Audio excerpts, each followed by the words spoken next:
Just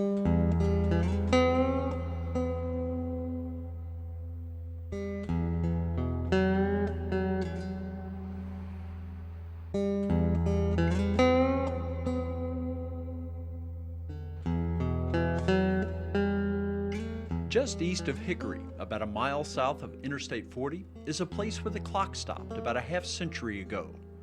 It's difficult to believe that most of what was once the Henry River Cotton Mill Village remains intact and abandoned. It's a bona fide ghost town, right in the middle of North Carolina.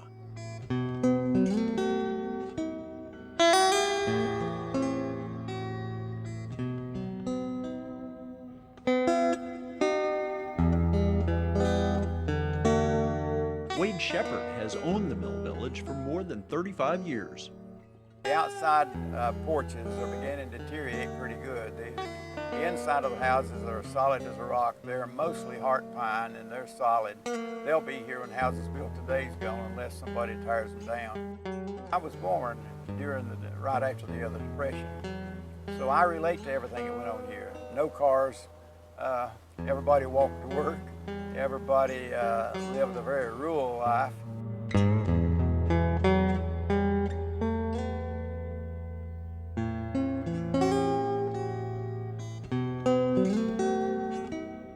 More than 20 of the homes, which at one time were occupied by workers at the mill, are still standing. No trespassing signs are posted and enforced. Wade Shepard makes sure of that. When Wade bought the place in the mid-70s, though, it took time to get things under control. One reason I bought this property is the open poker games. I was driving by through here every morning with my children, and what was going on here I didn't want my children to see. On Thursday nights, Thursday afternoons, they were starting open poker games where we're sitting, and by Sunday morning it was all drunk and shooting.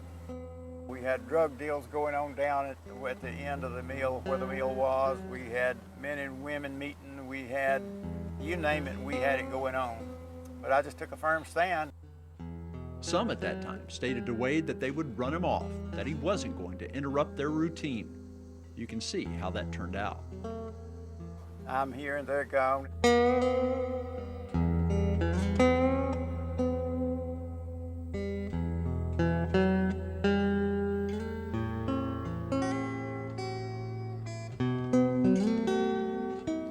The mill no longer exists.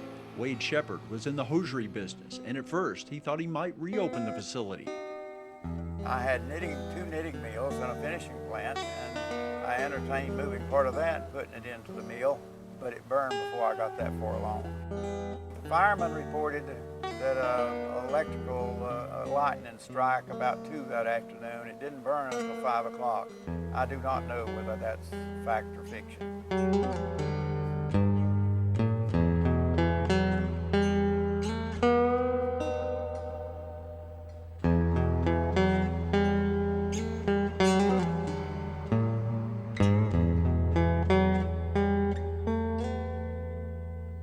After more than 3 decades in Wade Shepard's hands, the 72-acre village site with all the old buildings, all the old memories, is for sale.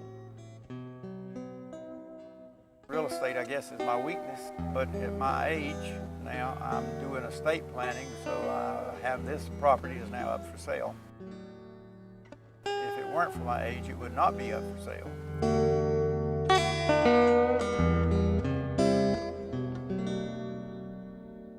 The original asking price was $1.8 million, but Wade has dropped that to $1.4 million.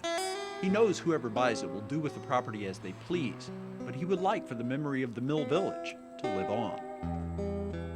My preference was that it would be developed with something positive that would help to continue the history.